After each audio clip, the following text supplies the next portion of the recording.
Good morning all of you student. आज मुझे तुगलक वंश के ऊपर चर्चा करना है और सबसे पहले हमको ये देखना है कि तुगलक वंश कौन है, उनका परिचय क्या है, उनकी उपाधि क्या है। और गयासुद्दीन तुगलक तुगलक वंश का संस्थापक है।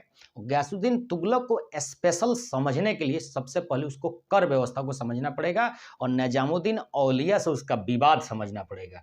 तत्पश्चात उसकी मृत्यु कराई जाएगी और इस प्रकार बना हुआ कंसेप्ट अगर आप लोग ध्यान में रखेंगे तो गयासुद्दीन तुगलक के इतिहास को समझ लेंगे, जो तुगलक वंश का संस्थापक है। तो आइए हम समझते हैं तुगलक वंश का परिचय।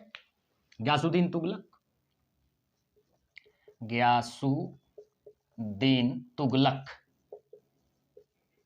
गयासुद्दीन तुगलक का परिचय, फिर उपाधि,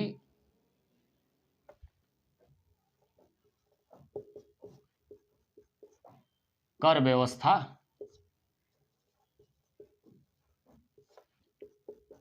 अभियान, विजय अभियान,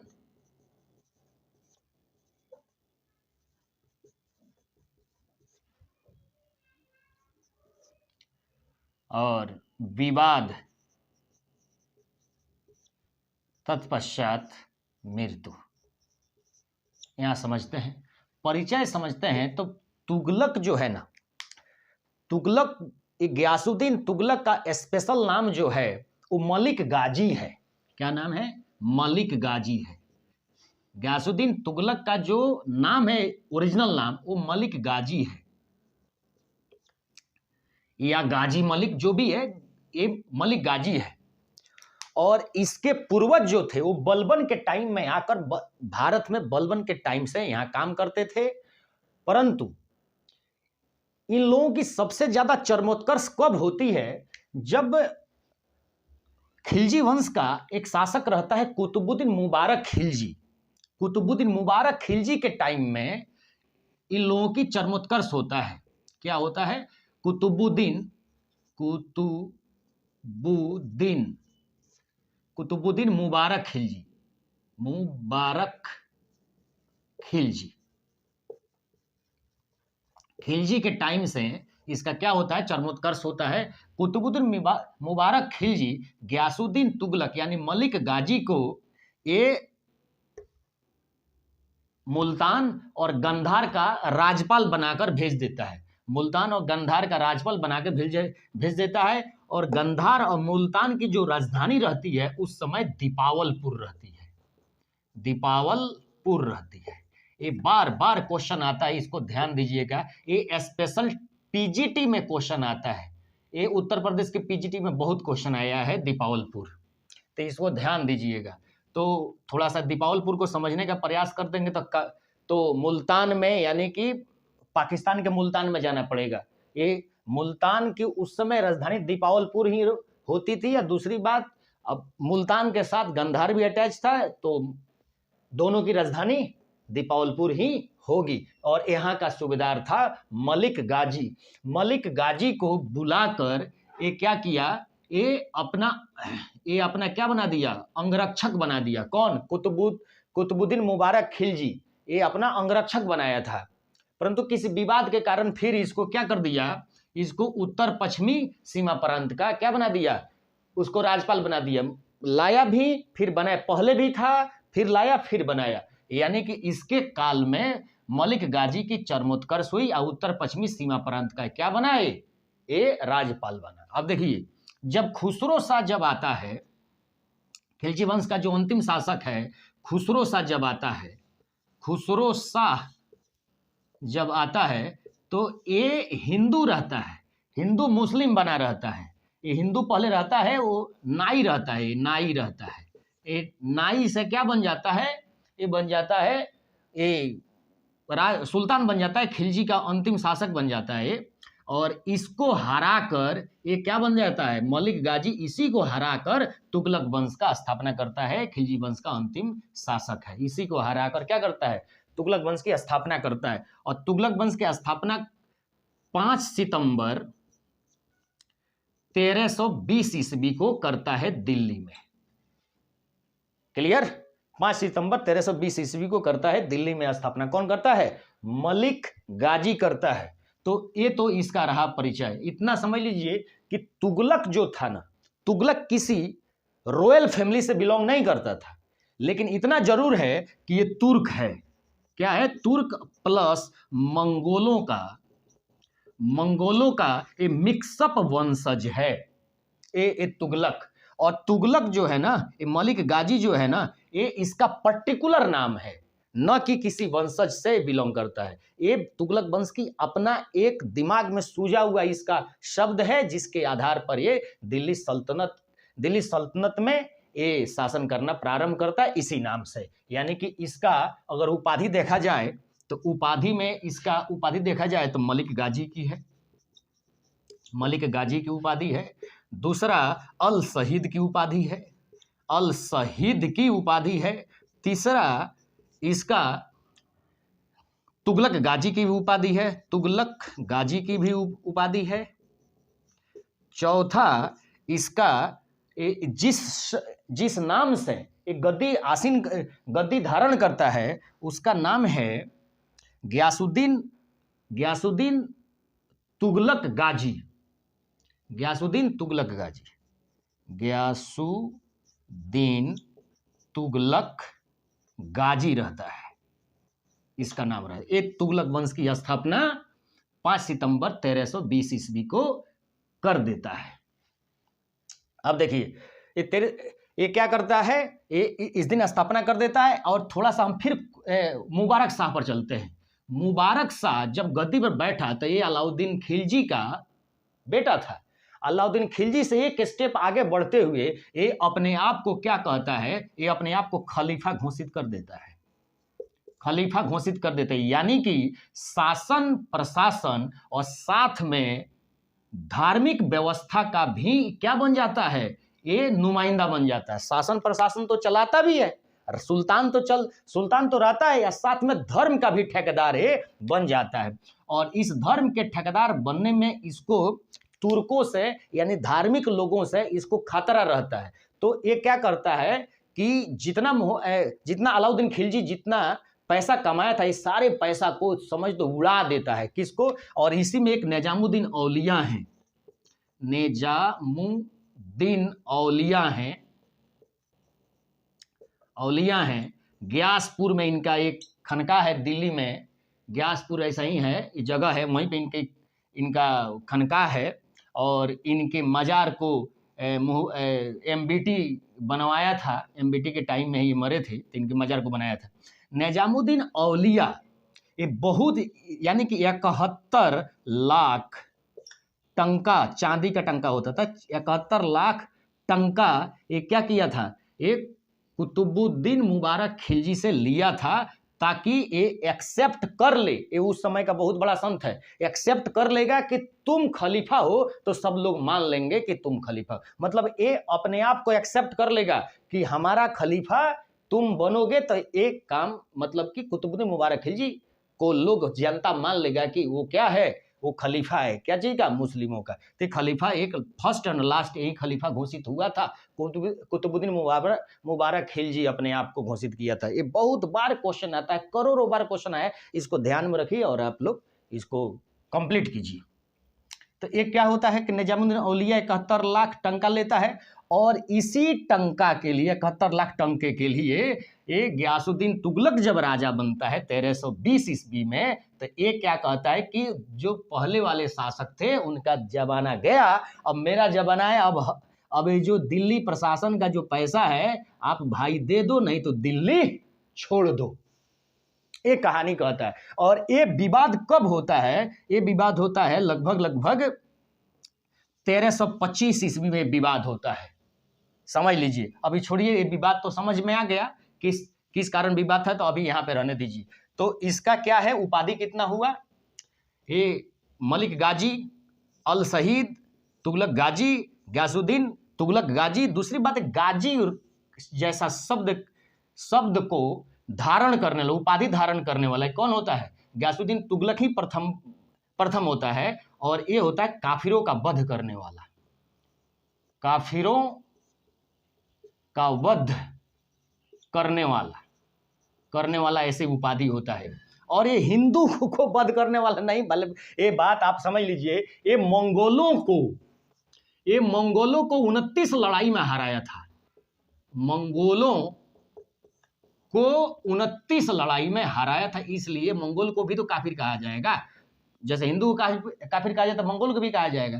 तो मंगोलों को 29 लड़ाई में हराया था और इनके कत्लेआम मचाया था इनके ऊपर, इसलिए अपने आप को गाजी की उपाधि धारण किया। ये आप लोग दिल पर न लीजिएगा, ये मैटर समझ लीजिएगा, ठीक है। तो ये तो कहानी हो गई। तो गाजी भी प्रथम सुल्तान है, गाजी की उपाधि धारण करने वाला। अब आइए इसके थोड़ा सा कर व्यवस्था को समझने का प्रयास करते हैं। कर व्यवस्था इसका बड़ा ही सुंदर है, इसको समझने का प्रयास करते हैं, खूब अच्छा से प्रयास करते हैं। आइए कर व्यवस्था को समझने का प्रयास करते हैं। कर व्यवस्था, अलाउद्दीन का जो कर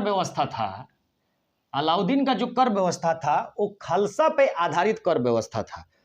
खालसा पर आधारित कर व्यवस्था था कि वो अपने राज्य के संपूर्ण जनता का लगभग वो जमीन ले चुका था, सबको खालसा में तब्दील कर दिया था और खालसा जमीन पर स्वयं उसका नियंत्रण होता था। तो ऐसा नहीं है, ये देखिए, एक बलबन की कर व्यवस्था यानी कि खालसा व्यवस्था को गयासुद्दीन तुगलक क्या कर देता है, नकार देता है।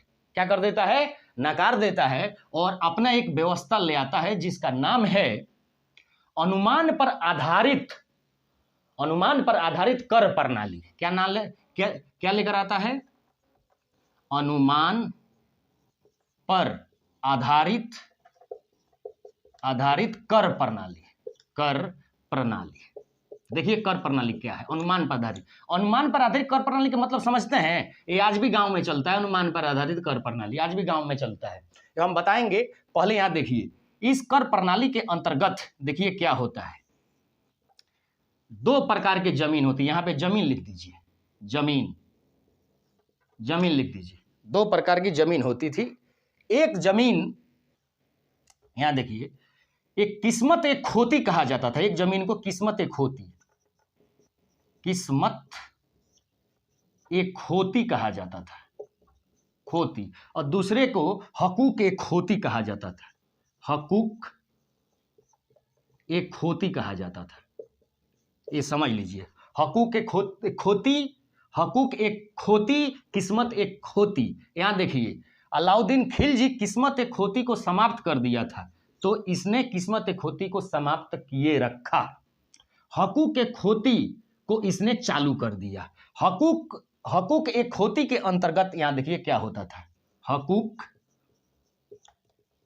एक खोती के अंतर्गत क्या था, जमीन। यहां देखिए, इसमें जमीन जो धारण करते थे किसान, वो क्या क्या होते थे देख लीजिए। एक का नाम होता था खुत,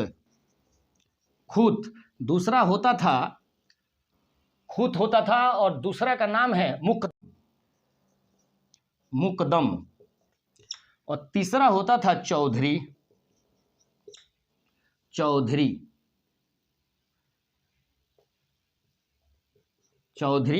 और चौथा जो होता था वो अमीर वर्ग होते थे, अमीर वर्ग। यहां देखिए, इसके अंतर्गत हकूक एक खोती के अंतर्गत चौधरी हिंदू होते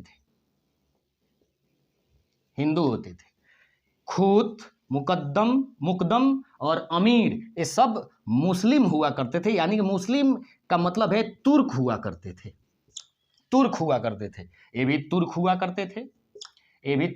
करते थे। ये तुर्क बड़े लोग होते थे, तुर्क नीचे वाले होते थे, ये तुर्क भी नीचे वाले होते थे। चौधरी तो चौधरी होते थे। और अभी भी सबसे अधिक भूमि हिंदुओं के पास थी, अभी भी हिंदुओं के पास सबसे अधिक भूमि भी जायदाद थी। यहां देख लीजिए, अब समझने के बाद। और ये सारे जमीन को वो अलाउद्दीन खिलजी खालसा में तब्दील कर दिया था और इन लोगों की जागीरदारी छीन लिया था। इसने क्या किया कि गयासुद्दीन तुगलक क्या किया कि उस व्यवस्था को समाप्त कर दिया, यानी अलाउद्दीन खिलजी की व्यवस्था को समाप्त करके ये वाला व्यवस्था लगाया। इस वाले व्यवस्था बलबन के टाइम में था। अब देख लीजिए, इन सारे सब किसानों पर उपज का 1/3 भाग लगाया, जबकि अलाउद्दीन खिलजी 1/2 भाग लगाया था 50%, और ये जो 1/3 भाग लगाया। अब समझ लीजिए, 1/3 भाग लगाया और कहा कि खूत, मुकदम और अमीर वर्ग ये जितने हैं, इन लोगों के आधार पर, इन लोगों के सपोर्ट से हम दिल्ली की राजगद्दी पाए हैं, इसलिए इन लोगों के ऊपर अब कर की वृद्धि नहीं होगी। इन लोगों के ऊपर कर की वृद्धि नहीं होगी। इन लोगों के ऊपर कर की वृद्धि नहीं होगी। 1/3 ही लेकर, मतलब ये उपज 1/3 ही देंगे, परंतु हिंदू किसानों के पास जमीन ज्यादा है, इसलिए इन लोगों के ऊपर पर ईयर 1/10 से लेकर 1/11 भाग तक पर ईयर इनके ऊपर क्या किया जाएगा, कर बढ़ा दिया जाएगा, ताकि इन लोगों के पर ईयर यानी कि कम कम कर बढ़ाया जाएगा, तो देने में इनको सुविधा होगी और हमको लेने में भी सुविधा होगी। इसलिए इन लोगों के ऊपर कर बढ़ाया गया, केवल हिंदुओं के ऊपर कर बढ़ाया गया, इन लोगों के ऊपर कर नहीं बढ़ाया, क्योंकि इन लोगों के द्वारा ही कर ये क्या किया था, दिल्ली की राजगद्दी पर आसीन हुआ था। तो ये रहा पूरी परफेक्ट इसकी जानकारी। और इस प्रकार के व्यवस्था को बर्नी इस प्रकार के व्यवस्था को रमसे मियाना कहा है। रम्स ए मियाना कहा है। मियाना भाई समझ लें, इससे अच्छा मतलब मस्त लेक्चर है। अब बताइए इसको हम किस प्रकार समझाते हैं। अगर बोर्ड रहता डिजिटल तो समझा ही नहीं पाते ना। इस तरह सबसे अच्छा है समझाना, लिख कर दे। जब तक लिख कर हम नहीं समझा पाएंगे, अरे कोई भी अच्छा टीचर जब तक लिख कर नहीं समझाएगा तब तक उसका क्लास परफेक्ट हो ही नहीं सकता है। एक क्लियर। अब देख लीजिए, तो ये वाले ये सारे व्यवस्था इसका। अब देख लीजिए, अलाउद्दीन खिलजी केवल कर लेने पर अपना ध्यान केंद्रित किया था। इसने कर लेने पर ध्यान तो केंद्रित किया, परंतु इसके लिए इसने उत्पादन पर ज्यादा ध्यान केंद्रित किया, उत्पादन बढ़ाने पर। तो इसलिए इसने नहर निर्माण किया और सल्तनत काल में या संपूर्ण मुस्लिम काल में नहर निर्माणकर्ता के रूप में प्रथम शासक है। ये समझ लीजिएगा, कंसेप्ट क्लियर। तो नहर निर्माणकर्ता के रूप में प्रथम शासक है। तो ये परिचय हो गया कंप्लीट, उपाधि हो गया कंप्लीट, इसका कर व्यवस्था हो गया कंप्लीट। अब मैं विजय अभियान समझाता हूं। विजय अभियान क्या है, आइए विजय अभियान को समझा जाए।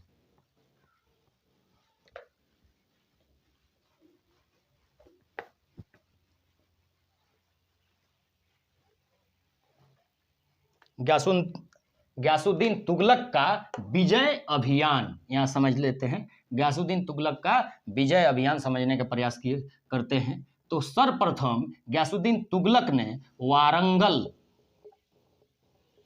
वारंगल पर आक्रमण किया।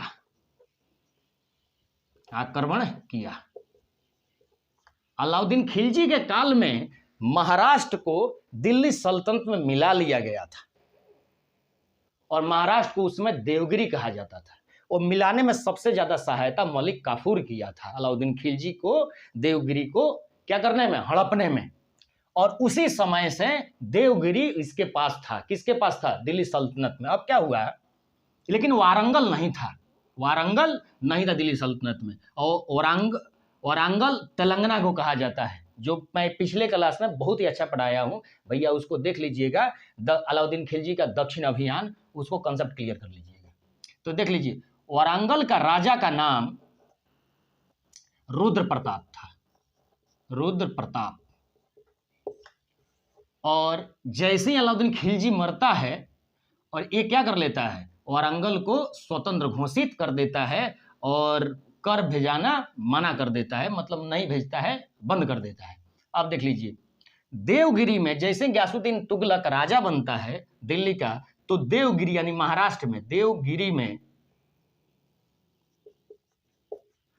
अपने पुत्र जौना खां, सबसे योग्य पुत्र, सबसे पढ़ा लिखा पुत्र जौना खां, जिसको बाद में पगला शासक कहा जाएगा, जौना खां या उल्लू खां, इसे उल्लू खां की उपाधि भी दिया गया था। उलुग खां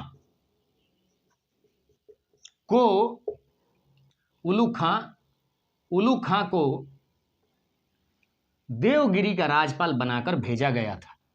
और इसको कहा गया 1323 एडी में कहा गया कि तुम वारंगल पर आक्रमण कर दो, क्योंकि वो स्वतंत्रता अपनी घोषित कर दिया है, तो इसको क्या करो कि दिल्ली सल्तनत में मिला लो। तो इसने क्या किया, वारंगल पर आक्रमण कर दिया। 6 महीना तक आक्रमण किया रखा, मैंने घेरा डाला रखा उसके महल के बाहर। अब क्या हुआ कि 6 महीने तक घेरा रखा। तो एक इसामी राइटर है, इसामी कहता है कि जौना खां को पता चली कि हमारे पिता यानी गयासुद्दीन तुगलक दिल्ली में इनका क्या हो गया है, इंतकाल हो गया है, तो तुरंत घेरा हटाकर चला गया। फिर देवगिरी से दिल्ली की जाने के लिए तैयार हुआ। तब तक पता चल गई कि नहीं, वो उसका पिता नहीं मारा है, वो केवल अफवाह है। तो फिर वो क्या किया कि 1324 ईस्वी में फिर वारंगल पर आक्रमण किया, और इस समय रुद्र प्रताप इसके पास जाकर माथा टेक दिया, यानी कि सरेंडर कर दिया, और रुद्र प्रताप को हटाकर ये स्वयं यहाँ का वारंगल का मतलब स्वयं वारंगल को दिल्ली सल्तनत में मिला लिया। और वारंगल का नाम इसी समय वारंगल का नाम तेलंगाना रखा गया, तेलंगाना रखा गया, तेलंगाना या सुल्तानपुर रखा गया। और यहीं पे एक राजमुंदरी लेक है, मुंदरी लेक है, राजमुंदरी लेक है। ये हमेशा किताब में लिख के आता है हैदराबाद, तो तेलंगाना हैदराबाद में ही था, अभी ना हटा है। तो ये राजमुंदरी अभिलेख में जौना खां को दुनिया का खान कहते हैं, दुनिया का खान कहते हैं, ये समझ लें, दुनिया का खान कहते हैं। राजमुंदरी लेख में बार बार क्वेश्चन आता है, इसलिए मैं डाल दिया। और वारंगल को कौन जीतता है, ये जूना खां जीतता है, उल्लू खां जीतता है। और इस बात का जो भी आइडिया है ये राजमुंदरी लेख से मिलती है। ये तो कॉन्सेप्ट हो गया क्लियर। आइए, ये कॉन्सेप्ट हो गया क्लियर। अब स्वयं हम बंगाल भेजते हैं, किसको भेजते हैं बंगाल में, तो मैं स्वयं सुल्तान गयासुद्दीन तुगलक को बंगाल भेजते हैं। देखिए कैसे बंगाल भेजते हैं।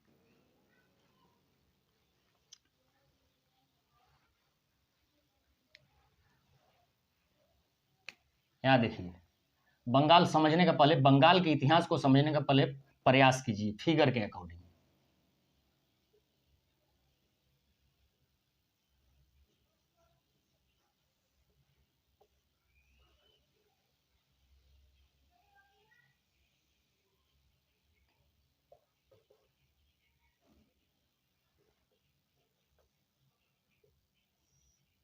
अब ये समझ लीजिए कि जिस तरह ये फिगर है ना आज, ये फिगर उस समय नहीं था,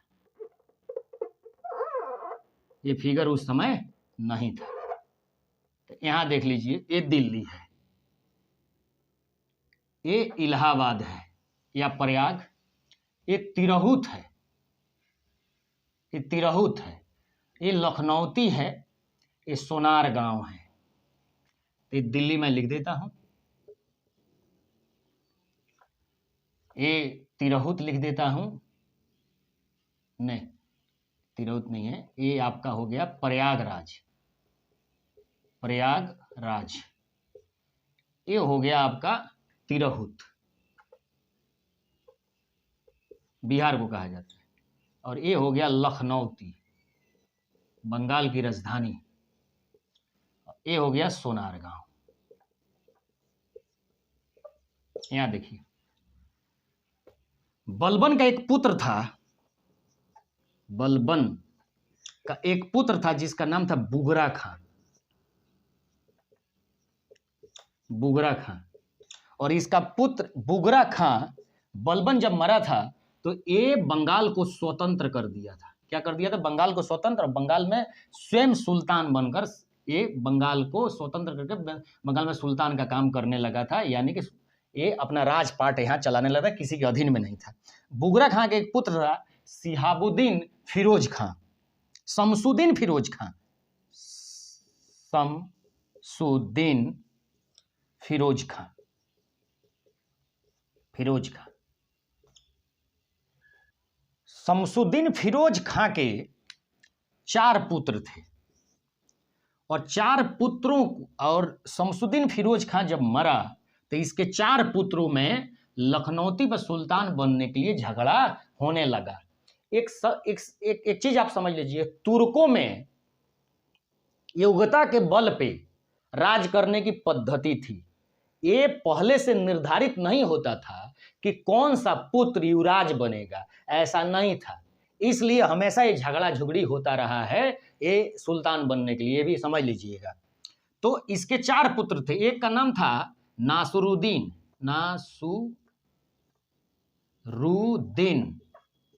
दूसरा गयासुद्दीन बहादुर खां,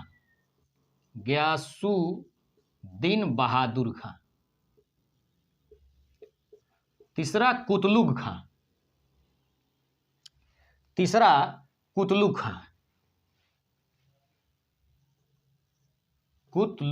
खां, और चौथा का नाम है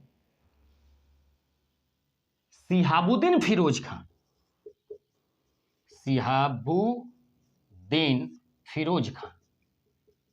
ये समझ लीजिए खूब अच्छा से। ये बलबन के पुत्र बुगरा और बुगरा के पुत्र शमसुद्दीन फिरोज खां के 4 पुत्र नासरुद्दीन, गयासुद्दीन बहादुर खां, कुतलुग खां, सिहाबुद्दीन फिरोज खां। और इसमें लड़ाई हुई, ये सब में लड़ाई हुई, सिहाबुद्दीन, कुतलुग, गयासुद्दीन, नासरुद्दीन, इस सब में लड़ाई हुई। और इसमें गयासुद्दीन बहादुर खां जो था ये सबको हरा दिया, और इन सबों को हरा कर इन लोगों की काम तमाम कर दिया, परंतु ये भाग कर दिल्ली सल्तनत में आ गया नासरुद्दीन। और दिल्ली सल्तनत को कहा, यानी गयासुद्दीन तुगलक को कहा कि आप हमारा सहायता कीजिए यहाँ सुल्तान बनने के लिए, हम आपके अधीन में काम करेंगे। और ये जो शख्स हैं ये तुरंत इस बात को एक्सेप्ट कर लिए, क्योंकि बंगाल को गिद्ध के नज़रों से देखते थे। तो यहाँ देखिए, ये यहाँ पे तुरंत ये आक्रमण कर दिए, यहाँ पे जाने लगे, यहाँ पे आक्रमण कर दिए। कौन? गयासुद्दीन तुगलक। और आक्रमण करने के बाद यहाँ गयासुद्दीन बहादुर खां की काम तमाम कर दी, युद्ध में हराया और नासरुद्दीन को यहाँ गद्दी दे दिया और कहा कि तुम हमारे यहाँ हमारे अंतर्गत काम करोगे। दूसरी बात, सोनार गांव को भी लूटा, और लूट कर ये कहाँ तिरहुत आए, तिरहुत के राजा को भी लूटा, ये यहाँ के राजा जो थे जनकपुर के रहने वाले थे, इनको भी लूटा। और लूटने के बाद फिर प्रयाग आया। प्रयाग जब आया तो इन्हें निजामुद्दीन औलिया से विवाद था। निजामुद्दीन औलिया को कहा कि तुम या तो दिल्ली छोड़ दो, या तो तुम हमारा पैसा 71 लाख टंका जो रखे वो दे दो। तो इन्होंने कहा कि हम 71 लाख टंका तो रखे हैं, परंतु वो सारा चीज जनता में खर्चा कर दिए, सारे पैसा खर्च कर दिए, अब हमारे पास कुछ नहीं है। लेकिन आप इतने पागल क्यों हैं? मैंने सुल्तान को बोला कि निजामुद्दीन औलिया, आप इतने पागल क्यों हैं? हम तो जनता में पैसा खर्च कर दिए हैं, अब इतना पागल रहने की जरूरत भी नहीं है। और दूसरी बात, प्रेम से आप आइए दिल्ली, और इसके लिए एक फारसी भाषा में एक सेंटेंस बोले कि हुनूज दिल्ली दूरस्त, अभी दिल्ली बहुत दूर है, प्रेम से आइए तब आपसे बातचीत होगी।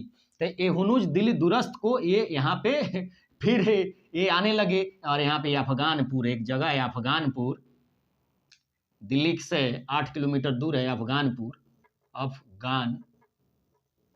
है। और यहीं पे इनके स्वागत के लिए एक महल का निर्माण किया गया अहमद याज के द्वारा किया गया। अहमद याज वास्तुकार था, एक गयासुद्दीन तुगलक का ही वास्तुकार था, जो 56 कोट का भी खांचा इसने ही तैयार किया था। यहाँ समझ लीजिए, जो तुगलकाबाद है उसका भी निर्माण करता यही है, अहमद याज ही है। तो यहाँ देख लीजिए, तो ये जैसे यहाँ पे आए तो जूना खां को बोले कि तुम हमारा स्वागत करो। जूना खां बोला कि पिताजी हम आपका महल बनवा दिए अफगानपुर में, आप वहाँ पे ठहरिए, तब तक हम दिल्ली को पूरा सजा देते हैं। अब क्या हुआ कि ऐसा इतिहासकारों का इब्न बतूता का मानना है कि निजामुद्दीन औलिया और MBT मोहम्मद बिन तुगलक के द्वारा, जूना खां के द्वारा इनको षड्यंत्र करके महल गिरा कर इनको मार दिया गया। कहाँ पे? अफगानपुर में मार दिया गया। किसको? गयासुद्दीन तुगलक को। तो बहुत से इतिहासकार ये कहने लगे कि ये दोनों का षड्यंत्र है, लेकिन बर्नी गयासुद्दीन तुगलक का चाटुकार इतिहासकार है। और दूसरी बात, इनका भी और गयासुद्दीन तुगलक से ज्यादा चाटुकार MBT का बन जाता है, मोहम्मद बिन तुगलक का इतिहासकार बन जाता है बर्नी, जो है तारीख फिरोजशाही लिखा है। तारीख फिरोजशाही में लिखा है बर्नी कि नहीं, बिजली गिरने से ये गयासुद्दीन तुगलक की मृत्यु हुई। तो बिजली कब गिरेगा? बिजली ठंडी के दिन में गिरेगा? बिजली गिरता है अधिकतर बरसातों के दिन में, और ठंडी के दिन में ये यहाँ पे आए थे अफगानपुर में और मारा गया। और इनके साथ एक इनका पुत्र था जो राजा बनने के लिए काबिल था, मोहम्मद बिन तुगलक के कंपटीटर था, उसका नाम था मोहम्मद खां। मोहम्मद खां था। इसी कारण जूना खां ने या मोहम्मद बिन तुगलक ने अपने पिता को भी मारा और इसको भी मारा। ये ऐसे अनुमान है लोगों का। ये कहानी रहा, इन लोगों की कहानी रहा, ये मतलब ये पूरी कहानी रहा समाप्त। अब आइए हम समझते हैं इनका निर्माण। गयासुद्दीन तुगलक ने तुगलकाबाद की स्थापना की, तुगलकाबाद की स्थापना की। और दूसरी बात, ये तुगलकाबाद में